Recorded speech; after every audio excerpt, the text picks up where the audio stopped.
Hello friends, how are you? Hope all of you are doing fine.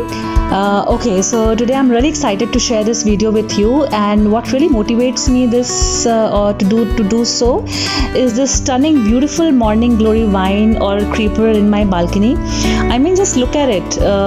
It's a visual treat to my eyes. I feel like it's a dream come true for my balcony.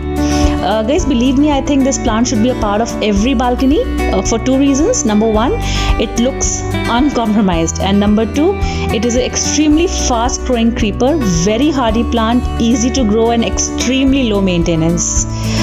Now, what do you need to have this plant in your balcony? Nothing. Yes, that's right, nothing. Just sunlight, lots of it. So if your balcony is one of those which gets good morning direct sunlight, say from morning till 1 p.m, it's the perfect condition. Okay, now the highlights which I think all of you should know, and the reason why you should grow this plant in your balcony. First of all, it is a super fast growing creeper.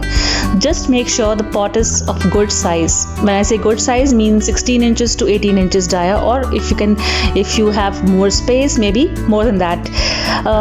It is a very easily available plant. Starting from Feb, you can find this plant in any nursery and at a very affordable price. It is a stunning perennial vine which grows throughout the summer and flowers till winter. From summer till winter it will flower, and post that it will stop flowering and the growth will be bit stunned, but the plant lives.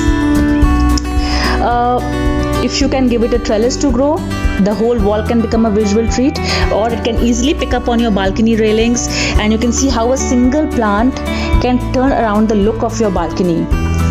So I feel these are the few things that you should know before you put this plant in your balcony. Please go ahead, bring it, grow this plant, and see how a single plant can change the entire view of your balcony. That's it for now. I have shared my experience with you guys on this plant. Please feel free to share your views and your thoughts on this plant, which I would love to hear. Also, if you like this video, please do not forget to like, subscribe to our channel. Thank you. Bye bye.